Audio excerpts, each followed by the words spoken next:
type of stuff's gonna be like a drug. Like you're gonna sit there, you're gonna be like, man, this is awesome, this is a lot of fun. And all of a sudden, you wanna get back into it. Like, man, I can't wait for next week. You know what I'm saying? Hey, get your last little stretch in. Sneezing all loud, smacking all loud. You already know who this is, man. Like you said, Jeffrey Higgins.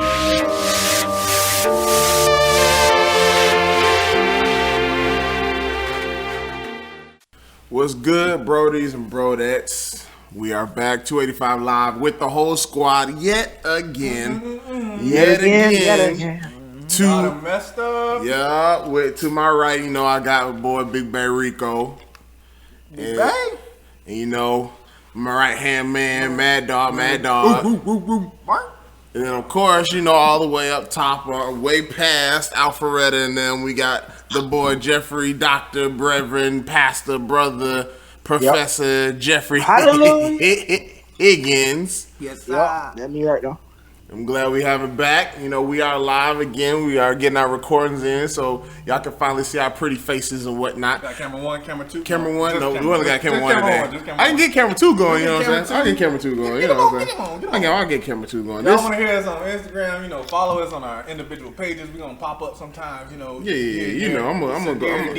I'm gonna go. I look like Bill Cosby. I don't even know his Instagram. Big Bay Rico 127. It's gonna be down there. You always changing numbers. Every time, you know. I'ma stay you mad dog. So 2 D's, 2 G's, you mad dog. That's the simple. Let's see. And then you got Darelage, DARE_5 times AJ. Just spell it together somewhere over there. You just hold it right there. We good. Yeah. They want to see you though. They don't worry about my little funky face. They want to see you on your channel. Let's slide that over there then. All right.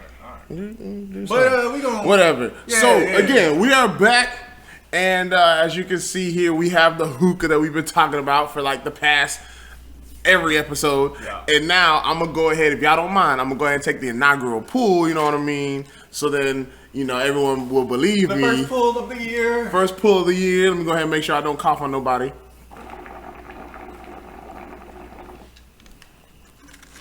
Excelente. And there it is, y'all. First pull. I'm going to pass it off. And of course, like how we do every week, it is time for our quick little check-in. We're going to start it with Big Bay. We're going to start with Big Bay. That man, Mad Dog. Hey, man, look, I've been fasting. we haven't been doing this for a long time. So pass, repass. You know. So let's go check in. What you got, Big Bay? How you feeling, man? I'm feeling all right, man. Just been working hard and just living, man. Just enjoying it, taking a day at a time. Yeah, that's what's up. Nothing too much, you know. I feel you. Mad Dog, how we feeling, man? I've been straight. Been kind of getting back into school, the workflow again. Yeah. Trying to go to school. I ain't gonna lie, this week I just did not feel like going to class. I don't blame you. I just sat there and I looked at him the whole time and I was just like, He was speaking Russian. Basically, I mean, he is kind of foreign, so I don't know if he's Russian, German, I don't know. He hasn't called nobody Nikolai. Hey, man, look, he can't pronounce no names. He's doing roll call. I was just like, hey, I'm not for it right now. I ain't got nothing against people from other countries. Yeah. But just let me take the class online.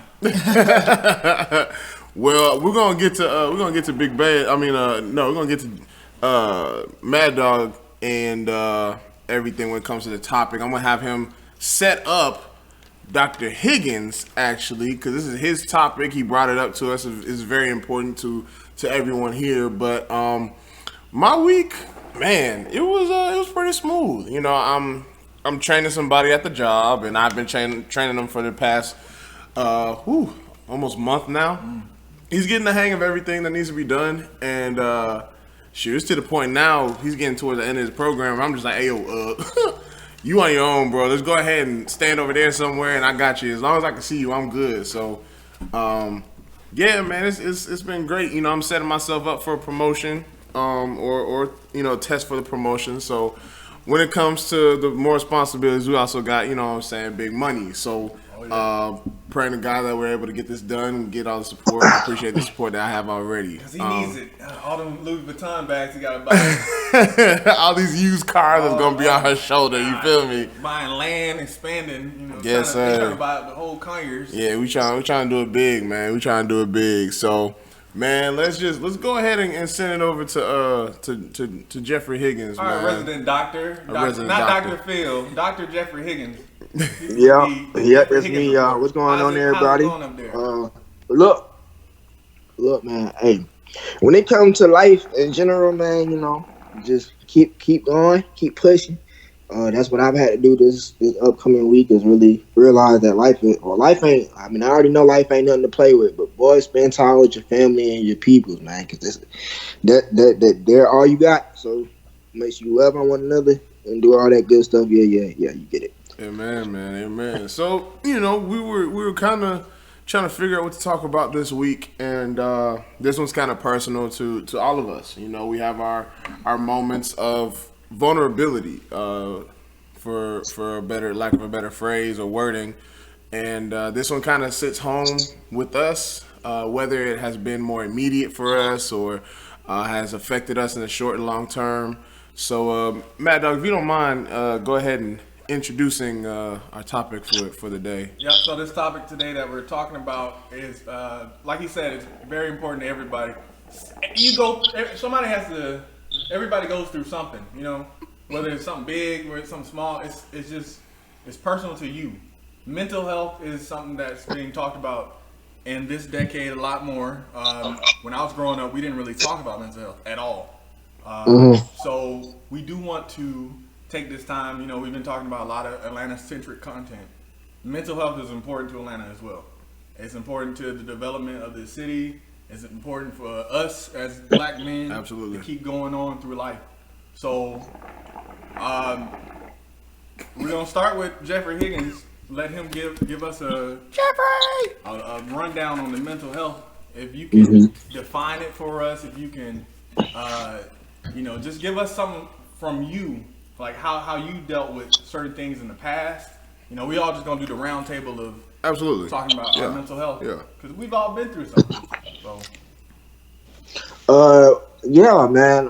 Look, honestly, when it comes to mental health, when it comes to, everyone's mental health in a lifetime, when you think about it, your mental health at some point is going to always be great. And not really always, but then in the midst of it being that always and with everything being consistent, you might have a bump in the road. You might have something that you've went through and it brought you down to like one of the lowest levels you've ever been to or ever felt, in your lifetime or at that point in time in which you're doing what you got to do and stuff like that. And for everybody, it's different. For everybody, that's something that happens. It may be something that's your job. It may be other people that you're dealing with within your circle, or people that you're dealing with that are outside of your circle as well. But at the same time, we always have those moments where we're just like, okay, it's you don't know what to do. You don't know why you're feeling this way, but you know that the way that you're feeling isn't the best. It's not the best that you could possibly be feeling. So when we really dive in and talk about mental health, it's all about where your head is at. But that can also be affected with what's going on around you too, and what you're doing as well. So I really want to, like you said, we'll go around. I really want to just go and really dive into how everybody else's mental health is right now. Yeah. Absolutely, man. I think for myself personally, I think when it comes to mental health, first and foremost, that's just as important as your physical. We're always told to keep our body sharp, keep it healthy, and let it run. As long as it can. Lord willing. But at the end of the day, we really ain't nothing without our mind, right. Without our mental. Mind, body, and spirit. Like that's definitely a linked relationship. Because you if you take out one, you're really nothing.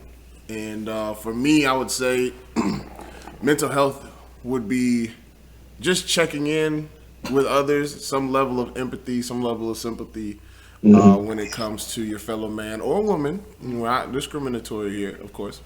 But I think we have a toxic trait as when it comes to men specifically, we have a toxic trait of, number one, not talking about it. And number two, not taking it as seriously. And with us not taking it as seriously, we tend to trudge through it. You know, we've seen multiple generations, and I think Dr. Higgins talked about this in one of our episodes of generational curses. Like that, in my opinion, would definitely be a generational curse of, you know, taking it in stride and keep moving, not expressing yourself, and all of a sudden now your relationships are failing because you secluded yourself, or you're trying to. There's always some overdoing of something. You're either overexerting yourself or you're over secluding yourself. You know, if that's even a phrase. Yeah, exactly. There's no balance whatsoever, and without that, man, you know, that's where a lot of problems hit. I've literally seen my dad personally. I've seen him go through stuff. He never expressed why he was going through stuff or what he was going through. Then all of a sudden his blood pressure was going up. He was getting sick a lot more. Like the slightest little thing would turn him up into something that I don't like seeing, you know, I didn't like seeing growing up. Yeah. But all of a sudden, you know, he just so happens to quote unquote get better and going to work. And I'm just like, you still didn't resolve what you were dealing with prior to. So with us men, and we have a wide range of ages within our family, within this group of 285 Live, man, and you know, the information that was given to myself and Mad Dog would be totally different, or lack of information that was compared to what Big Bay and Jeffrey Higgins has. So I'm appreciative. I've had to, you know, kind of step back and look at myself at what's known as the what is that, self-reflecting glass, self-mirror glass, something like that. Yeah, you know, one of them sociology things. And just had to figure out how am I viewed to others? Like if I were to take a step back and look at situations that weren't necessarily as important or weren't as in need of such high emotion. Yeah. And I really had, especially going into relationships, because that's a killer too. Yeah. So I had to take a step back and reevaluate who I was before I could even step forward and progress to where I'm at right now. And I'm very appreciative of someone being able to be like, hey bro, are you good? Yeah. We don't check in as grown men a lot.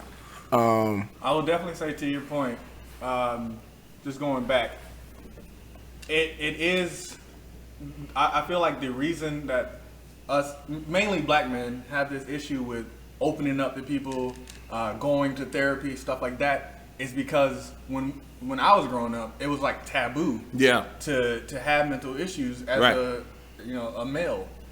You know, women could have, and I'm not, you know, typecasting anybody, but from what I've seen, women, they could have their moments where they get emotional. They could have their moments where somebody sits down and talks to them. But for men, for boys, young black men, and especially in Atlanta, if you had some type of like disturbance, you weren't going on the same track as everybody else, you were seen as like, you know, a bad kid, an idiot, like all types of names. You were just not somebody people would favor. The older generation they'll call us people special. Yeah, he's just special. Yeah, they call you special. They put you in your own little corner. They wouldn't give you any type of attention that you needed. So in order to, you know, mask that and to blend in, we would have to keep that to ourselves. Absolutely. We would have to keep pushing and saying, okay, I can keep going. You know, I don't need to tell nobody. I just have. And if you weren't spiritual at the time, because I wasn't really as spiritual, all you had was yourself. So you would talk out loud and say, you know, all I gotta do is keep going. I'm not gonna let this bother me. Stuff like that, and it builds up to a point, and then you explode. And then now you're seen as angry. Now you're seen as erratic. People think you got control issues, all types of stuff, just because those things weren't addressed, and they weren't allowed to be addressed because of the taboo that was placed upon you. Right. You think another thing would have to be when it comes to mental health, and when it comes to, you know, us men being checked on. When you think about it, we're viewed as, you know, the provider. Absolutely. You got to be the alpha male. When it comes to us, not everybody goes through this, but a lot of us as black men, when it comes to us, our our upbringings, We weren't really able to show emotion like that. So then when you get older, and then you don't have people checking up on you, you think that's the norm. Yeah. When really in reality it's not. And then you have another thing is when it comes to our mental health as black men, and we'll get into the trauma realm of everything later on. But when it comes to our mental health, and then plus that trauma, there has to be a point in time in your life where you just be like, okay, I can't really let this affect me like that. Because if you keep letting it affect you like that, and it gets under your skin and it makes you mad, even when you think about it, it's just like, okay, now that's really taking over you. You won't be able to progress like that. You won't be able to do whatever it is that you have to do like that, because you're so stuck in that mindset, and in that part of that sacred part of your life that just wasn't the best part of your life. You got to be able to kind of look past it. I'm not saying forget it, but kind of look past it in a way so that you can be better and do what you got to do for yourself. Yeah. I'm agreeing with everything y'all saying, man.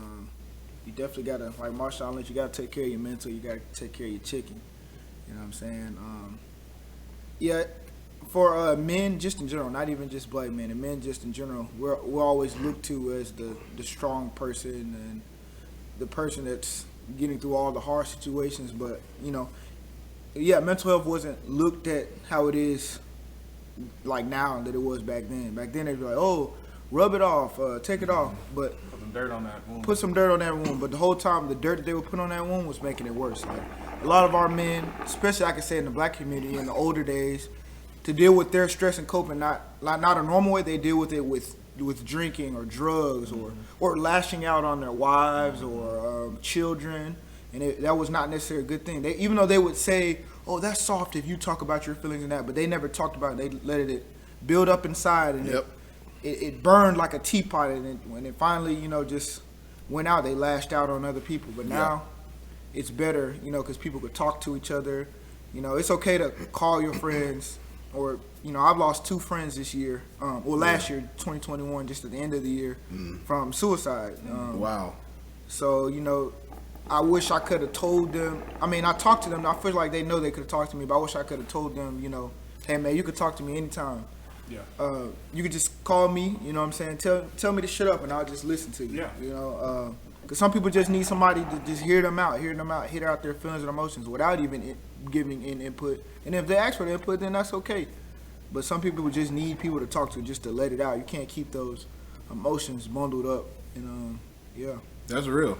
Like, could you imagine the awkwardness, or better yet, I'm gonna just pose a question. How long did it take you? And this is gonna be so real, because I was just sitting here thinking about it. How real did it? How long did it take you to be comfortable with telling your brother, your dad, your uncle, hey, bro, hey, man, I love you.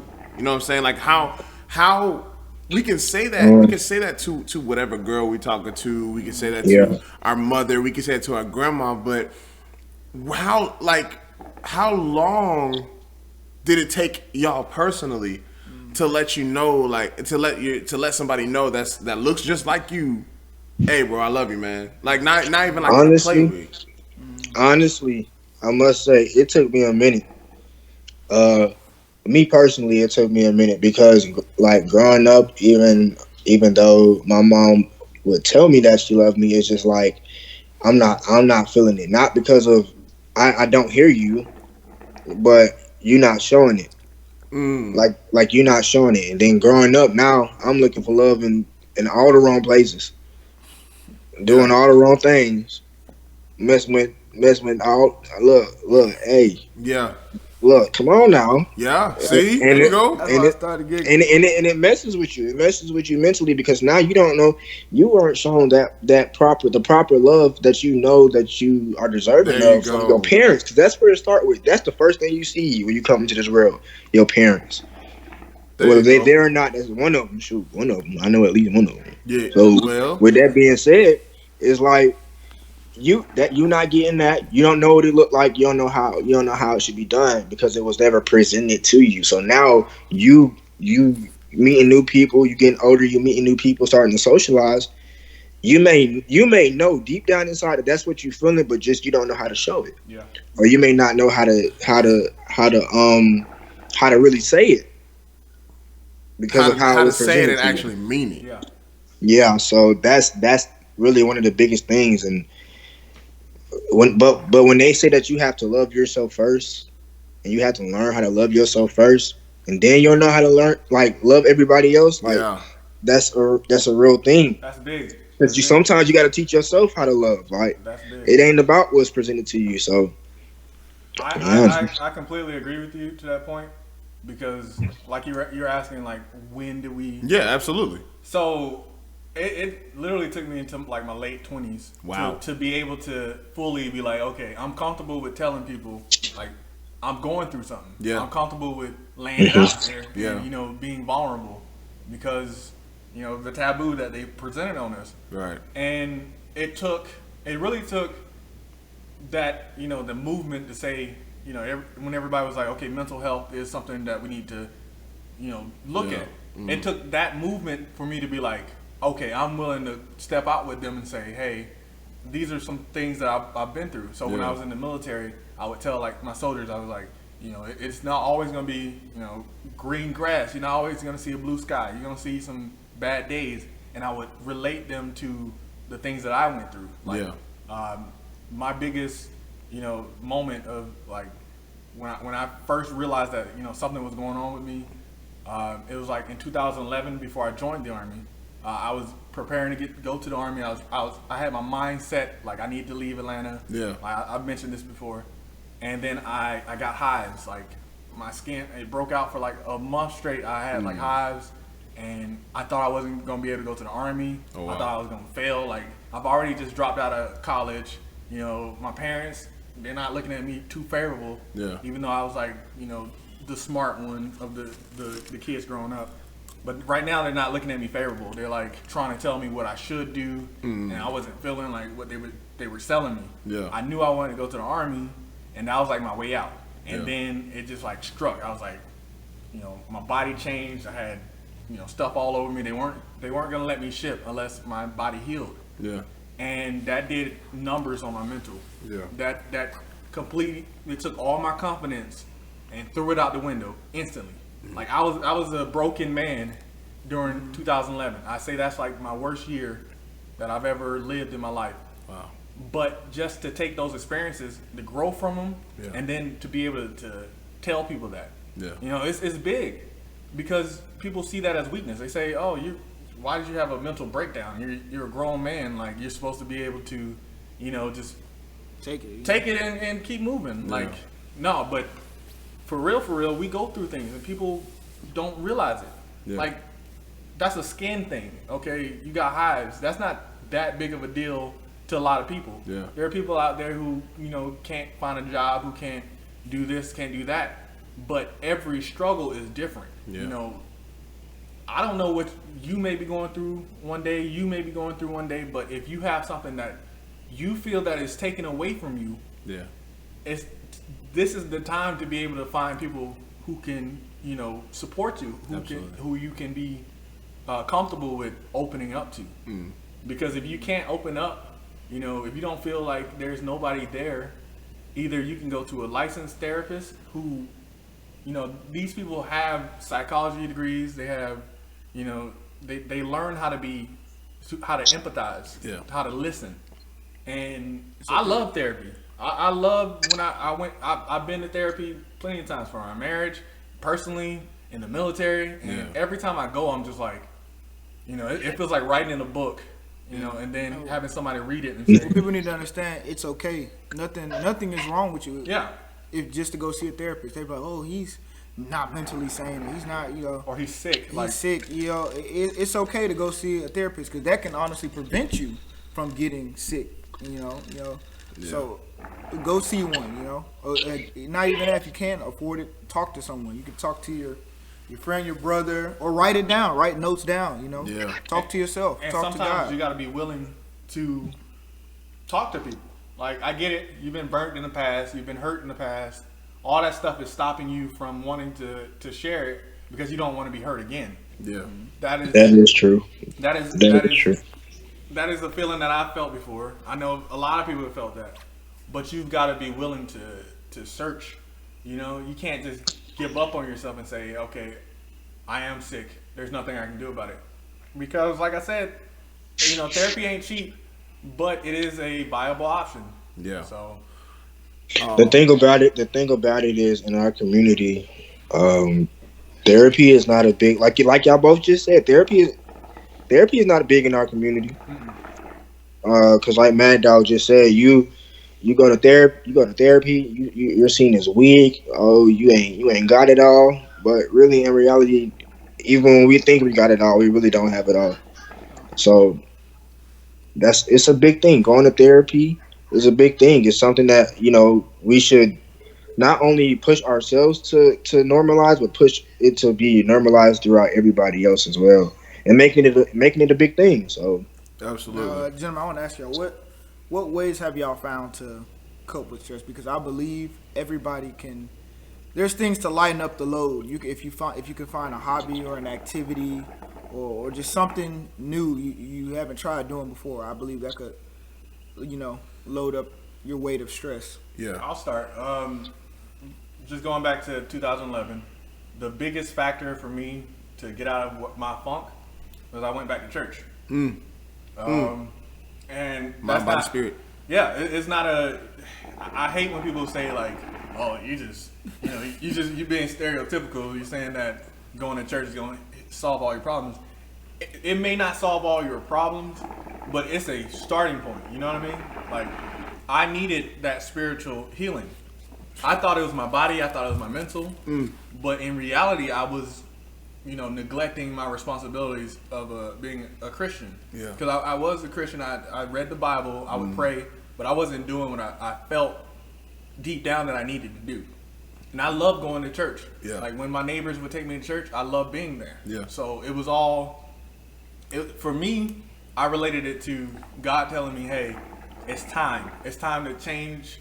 It's time to stop blaming your parents for not having certain things. It's time to stop blaming this person for doing this and running away from all your problems. Because at the time I was running away from all the problems. I went to Valdosta to be so far away from Atlanta, so far away from my parents' influence. Yeah. you went to Valdosta? Yeah, I went to Valdosta State. Just because I wanted to be away from everything. I wanted to keep. I just kept running, But going to church healed me in so many ways. It healed me spiritually. Like literally, like a week later, my highs were going. My confidence came back up. Yeah. I met some of the greatest people in my life. I already was talking to my wife. We were dating, but we got so much closer. I got closer to her family. So just all that encompassed, like you were asking, that spirituality helped me out. But there has been some times where I've used negative things like drinking, just things that I shouldn't have done. Yeah. But I thought that would help me cope. They work, but they don't work for a long time. Correct. It's a method of just getting some of that energy out. Mental health, mental illness, all that is just an energy that's built up. And energy cannot be destroyed. Yeah. It can only be transferred to something else. Absolutely. So you can Law either Newton, was that?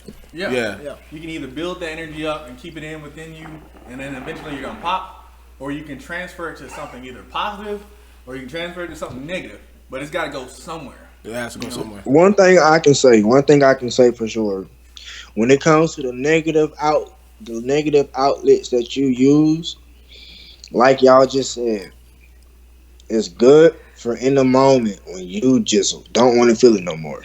When you don't want to feel it no more, I'm not encouraging no drinking, no none of that. Cause I'm a man of God, I don't even do it myself. Wow, come on now, hallelujah. But when it comes to the negative outlets, sometimes you need them, but don't make it a habit, because that's when you develop those bad habits and it becomes an addiction. Now, I can say I know I just said I don't do it. I do it. I lied. I'm sorry. But I've grown to kind of maintain and figure out different ways. I may call one of my brothers. I may call my girlfriend if she acting right. I may call Look, I may call the other shouty, you know. But yeah, I got all these outlets, man. I got and they're You just gotta positive plug them in outlets. and It's transfer nothing. the energy. Like, you got all them outlets. You know what I'm saying? Yeah, I might have to call them or I might have to meet them up. One of the two gonna happen though. But I gotta make it happen. I gotta do what I gotta do so I can be in a good state of mind so I can be successful. Absolutely. And what about you, Sir Garrett? Oh man. So for me, I would say this kind of leads us to our next topic. Finding new alternatives. It leads us to our next topic of dealing with trauma. I'll be very frank and I'll be very honest. I would say, for me, I had a.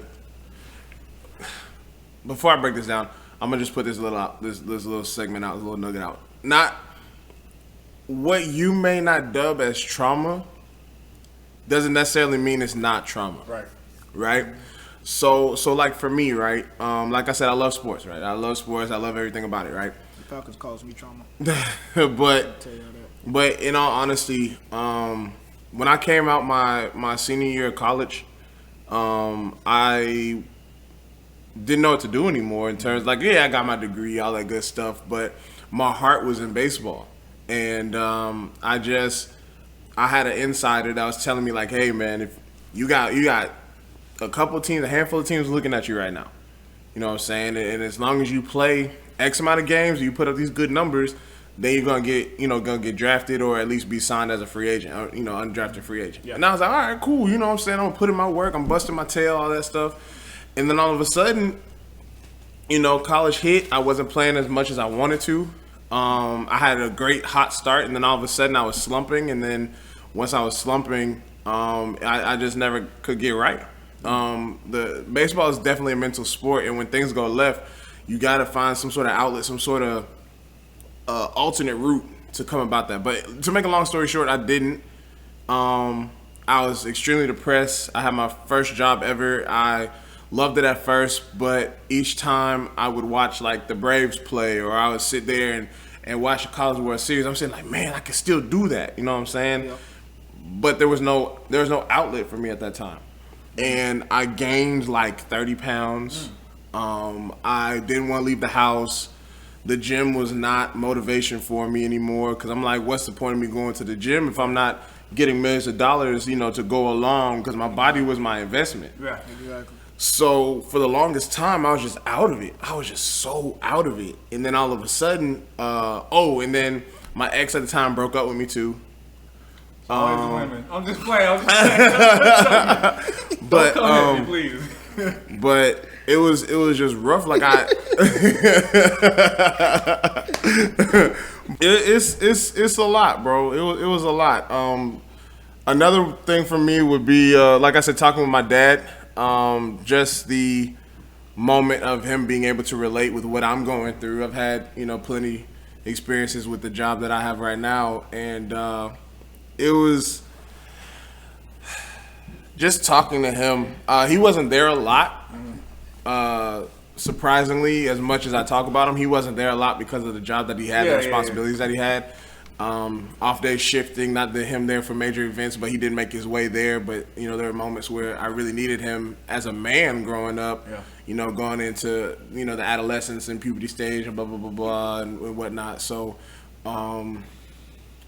he was definitely my rock. Like, you always need a rock, bro. Go upstairs, bro. Like, for real, go upstairs, man. I'm so sorry. Go upstairs, bro. It's all good. It's all good.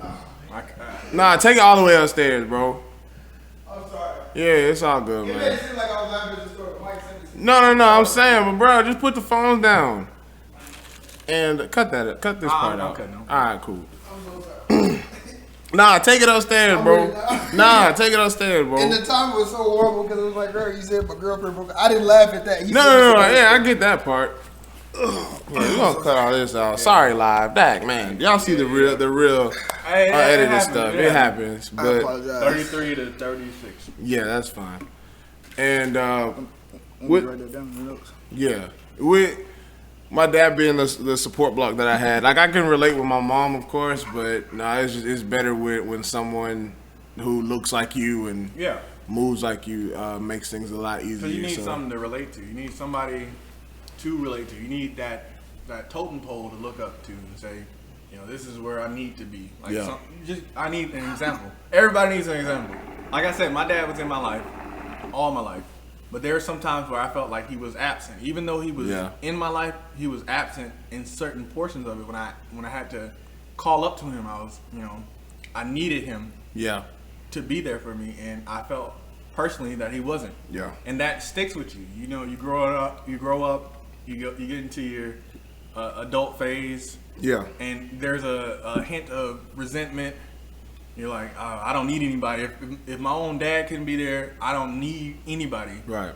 And that builds up and causes, other mental health issues that go unaddressed, because you're just like, I'm strong without it. I'm strong without people. I'm strong without, support system. I can do it all by myself.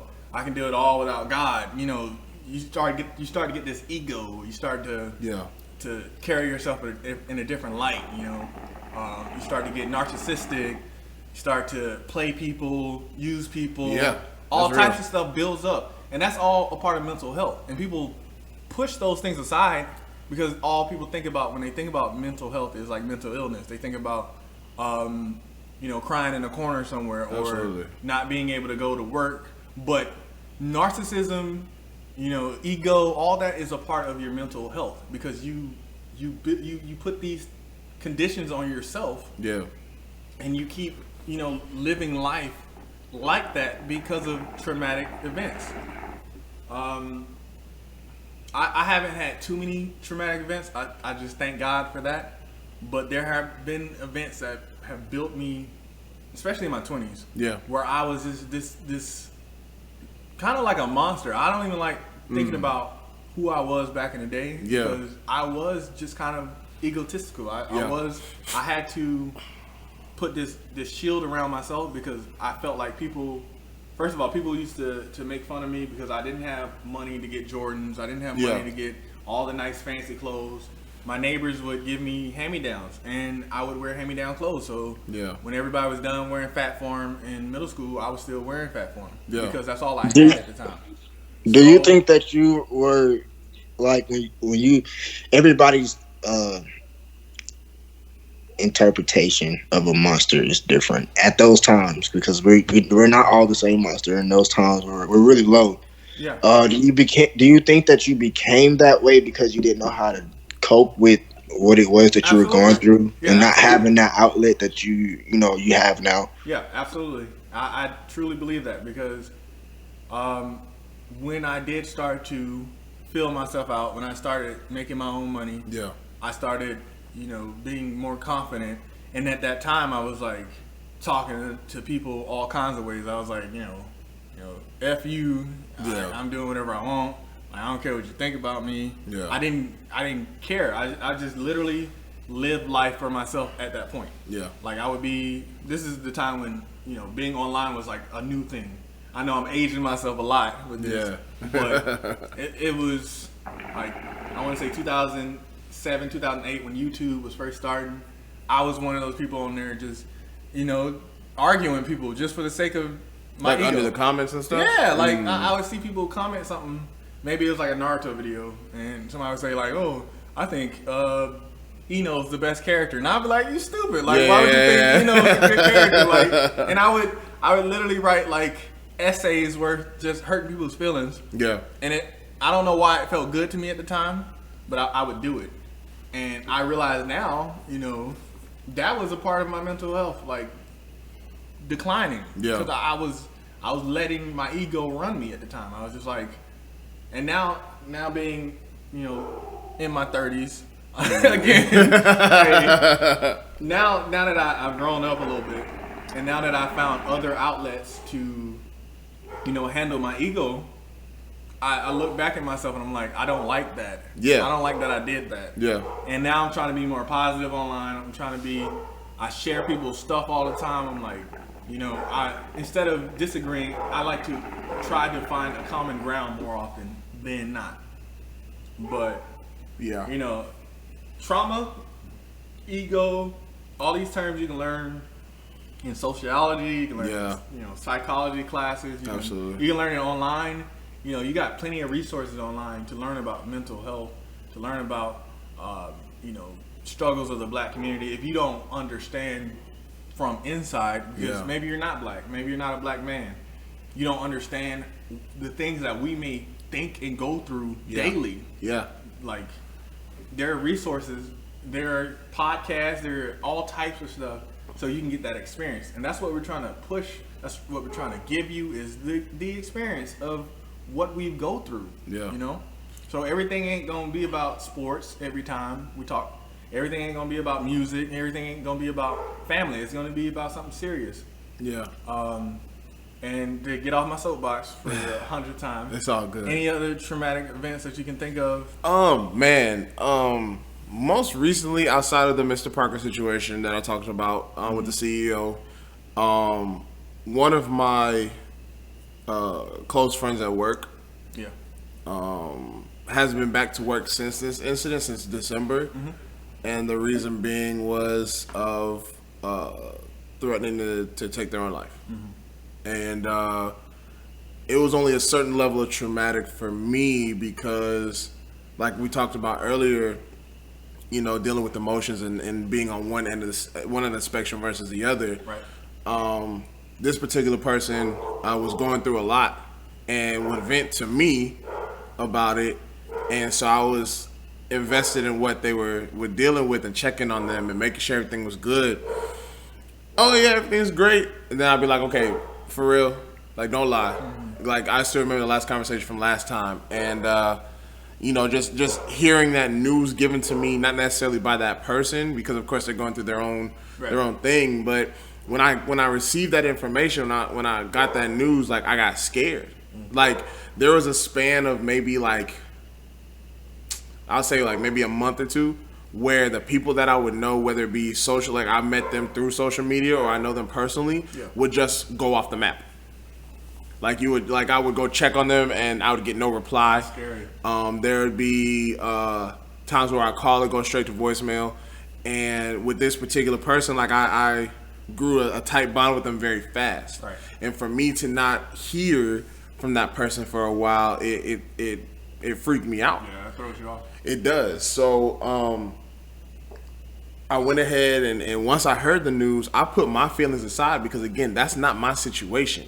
It affects me to a certain degree, but that wasn't my traumatic experience. Right. So the best thing I would do, and I would suggest to everyone that knows of somebody who's going through something, and that's why I'm going to look directly in this camera at this time, please check on your folks. Especially if you say you care for them, especially if you say you love them, whether it be family, friends, co-workers, what may have you, someone who could bring the mail to you every day and you got a conversation with them, you don't see them, reach out. There's a lot more resources and information that could be accessible, and just checking in people, because you just never know when the next time you'll see them. That was rough. It was rough. And just to be on the side and feeling so helpless. Yeah. Because it's like, what could you do in that situation? Like, the event was going on without you knowing. You get pry all these questions and try to dig under the surface as much as you can, but other people will allow you to only go a certain distance. Yeah. Let you go so far, let you know so much. So, the best thing you can do is just go ahead and be that supportive person, and they're doing better. They're doing better. Everybody outside of one, the one that passed away from a heart attack that I was telling y'all about. Everybody but that one particular person, they're doing better. They eventually reached out. Oh, there's one other person, but that's the whole, situation with pertaining to the wedding. And everyone's reached out. They said they're doing good. They just needed a mental break. And once they said that, I left it alone. Checked on them on occasion because they can only sort through things by themselves to a certain degree, and just was trying to be the best friend that I could possibly be. Yeah. So yeah, man, it's rough. It's a rough topic. It's a very vulnerable topic. I got a trauma. Go ahead. I'll never forget this one because it just happened so fast. When I was in the second grade, this girl slapped me. It was raining, and she slapped me, and then her brother beat me up like 2 weeks later. If you don't mind, if it's not too personal, do you know? Could you express what the reason was for? Or did it just come out the blue? Yeah, I was soft, and yeah, it came out the blue. It was raining outside. I had went down the stairs. I probably said something to her she ain't like, but then she slapped me, and then she stood over me like the way that like Allen Iverson walked over Tyronn Lue. Yeah. Yeah, and then her brother beat me up 2 weeks later because I slapped her back. But I don't condone hitting females. That's a bad thing to do. Don't do it. I mean, But at that point, it's a level of defense. It's not like you just walked up to her and doggone front Yeah. and backhand her. She came up to you and was the instigator. So And how did that stick with you? well, it was bad because when I had gotten into like relationships with like other females, like every time they like put their hand up to like give me a hug or something, I flinch. Yeah. because Moneybag Yo went through something like that, didn't he? Yeah. Or was Yeah. it G Herbo? One of them. Somebody had an abusive girlfriend, and everyone thought it was a joke, but he literally was flinching. You're talking about folks 6'3", 6'4", 200 to 250 pounds of quote unquote grown man, Yeah. and here's this lady that's who knows what she's doing behind closed doors, but the one time it's caught in public, everybody's just like, "Oh, man up." Yeah. You know what I'm saying? So that I can see how that's traumatic. I can see how that could change all your relationships, even because physical assaults could happen at any time, and that's probably the reason why you were flinching. Yeah. I just know that it messed me up. Yeah. Do you think that there's anything you can do to kind of like resolve that issue for yourself, or is it more like a embedded in your mind type of thing? Yeah, it's most definitely embedded in my mind.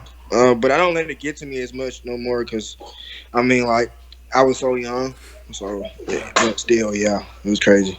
That's and that was in the second grade. Yeah, I had something happen similar to that. I wouldn't say that it's traumatic or it's something that sticks with me too much. I think about it sometimes. I'm like, dang, people just treat people so awful. I was walking upstairs behind this girl. I think I was in middle school. So I was at Inman Middle School. And I was walking up behind her. Like, I was a fair distance from her. Like, you know, everybody was taking the stairs. So it ain't like I was creeping up on her or anything like that. And one of the jokesters in the school, he's kind of clownish. He ran up and hit her and slapped her on the butt. Yeah. And he was so fast, like lightning quick, that he was able to get upstairs without her seeing. And she turned around and saw me and thought that it was me. And I told her, I was like, look, I didn't touch you. It was whoever ran upstairs. But she instinctively went and she had an umbrella in her hand. And she hit me in the face with her umbrella. Dang. And I just looked at her. I didn't tell her anything. I was just like, yo, like, that was somebody else. I promise you I would never do that because I'm not that type of person. But, you know, some people force you into a stereotype. They force you because I'm a black male. It had to be me, you know? Yeah. It couldn't be nobody else. But, yeah, I hate that happened to you in second grade. I hate that it in some way it sticks with you. Because, you know, Yep.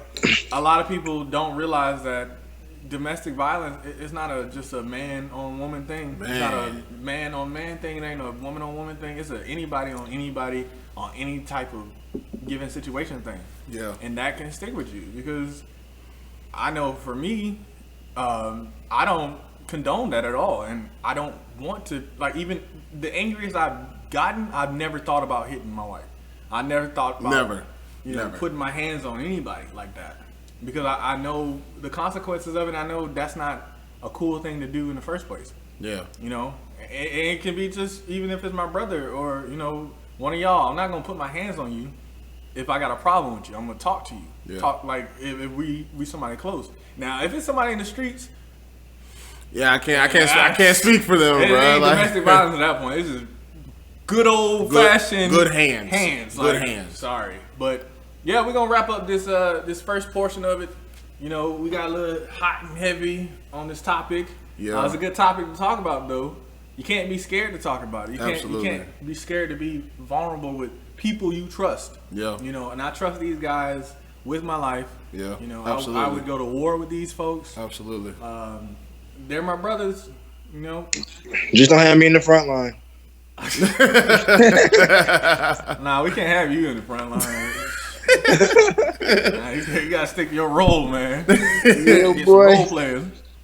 Yeah. But you know, like I said, therapy, it's an option. I get it, it's expensive, but there are lower costing therapists Yeah. who are actually really good. You can get therapists who are still working on their masters. They're Yeah. willing to talk to you for free. There are resources out there. We got the community centers out Yeah. in Atlanta. If you're not in Atlanta, I pray that your city has some type of community center, some type of They resources should. that you're able to talk to somebody. And you And don't even use have to- them. Huh? Use them, Yeah, man. Please, Because please. You don't even have to. and if you leave got the your right house. people around you in your circle, they'll tell you to use them. Yeah, you don't even have to leave your house nowadays. You know, you can do the teledoc thing. You can do. There's a Star 69. Yeah. There's a lot of mental health apps that you can just talk to a licensed therapist every week. You can schedule it on your time, Yeah. and they will set you up with somebody. You can put all the different inputs in there, so they can line you up with somebody you feel comfortable with. And that can just be your resource. You know, you don't have to share that with anybody. You don't have to tell anybody that you're going to therapy if Yeah. you don't feel comfortable. You just say, I need to every week meet with this person and talk. I need to talk this out. I need to understand that this isn't just happening to me.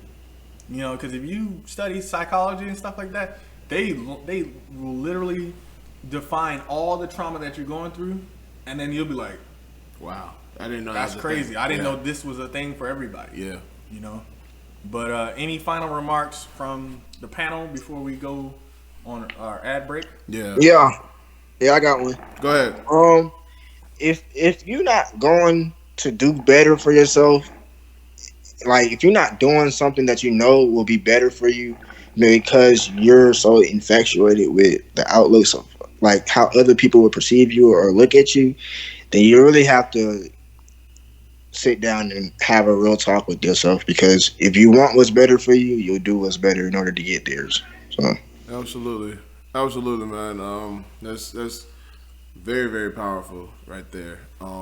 Last thing I would say is I can definitely appreciate seeing more grown men talking these things out. Because like we said at the beginning, it wasn't really a thing. You can see the after effects in the previous generations prior to us, of how they coped and how they're doing and how long they've lasted on this earth, you know, Lord willing. Yeah. And I actually say it's pretty cool. You know, I'm a very unorthodox guy. You know, I think it's pretty cool that we express this stuff. And the reason why I say I'm unorthodox, because I like to do the opposite of what the majority likes to do. So if those who are holding stuff in, I'm not that type of guy. Like, even if I try to hold it in, it's seen on my face, it's seen on my body language, and it's just cool to see like the heroes that we had growing up, especially, you know, those when it comes to like athletes, you know, because athletes go through a lot too, especially at the professional level. And seeing who was it, Brandon Marshall, Ocho Cinco, like all those guys sit around the table and was like, bro, I'm here for you, you know what I mean? Yeah. And literally seeing like Chad Ochocinco break down and cry Yeah. because of what he's been going through and he's been harboring in his whole life, and breaking down with a group of grown men that he trusts and he loves and admires was something that spoke resonance to me. And so if he can do it, you know what I'm saying? Like if the biggest personality that to ever touch the NFL outside of Deion Sanders could come out and be that vulnerable with people, how come I can't? You know what I mean? How come I can't just go ahead and express myself? Because then the results will come a lot faster. Relationships could be mended quicker or stronger. Yeah. So, you know, that's the one thing I would say. Express yourself. Trust the people that you're around with said words. Trust them to not take advantage of said emotions, man, and let's just try to do better as a community. Yep. Everyone, I love my boys here. Got my back. Even when Big Bay Rico gets on my nerves and I want to snap his neck sometimes, man. That's love. no. It's all out of love. If he dies, he dies out of love. I'm just kidding. I'm just kidding. Hey, and just in case y'all don't know what Sir Garrett was talking about, he's talking about the I Am Athlete podcast. Most definitely go watch it. Yes. For women, they have I Am Woman. Go watch that as well. It's Yes. very helpful, and it teaches you how, and it gives you a kind of like a blueprint on what to do when in terms of reaching out to your brothers, just in case you don't know how to or where to start. So Yeah. most definitely check it out. Yes, appreciate it. Thank you. And one other thing, if you know of anybody who is always, or if just have that suicide hotline, suicide awareness hotline available. I have it saved on my phone. I don't know it off the top of my head, but please have it saved somewhere because you never know if you need it or someone else needs it, man. Yeah. It's huge.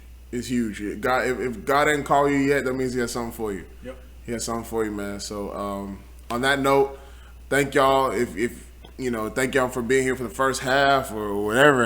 If we're gonna chalk, I say we chalk it up right here, bro. I don't think we need a second half, All bro. right. This is perfect. Appreciate y'all who was here live with us. Yes, Appreciate everybody yes. who was who's gonna watch this on YouTube. Appreciate Please y'all who's do. listening on Spotify. Share it, please. Even if you Share don't it. share the rest of these episodes, share this episode right here because you never On know. all of your platforms. Yes, everything. We're almost on every single platform, but definitely YouTube, Spotify. We're gonna put this on Facebook. We're gonna put this on IG, Twitter. Just share it, man. MySpace. Just share it. We're just a couple guys, a couple brothers who sitting on the couch, smoking a hookah, You see us. cutting the You see breeze. us. We You know what I'm saying? we We're chilling. regular guys. We're here. Shoot, we only got like 100-something followers right now. We regular guys on Instagram. On Instagram, on Facebook is something different, man. On But Twitter, we blowing up on Twitter too. we blowing up on Twitter too, man. So just go ahead and share this, like it, comment, do whichever you got to do.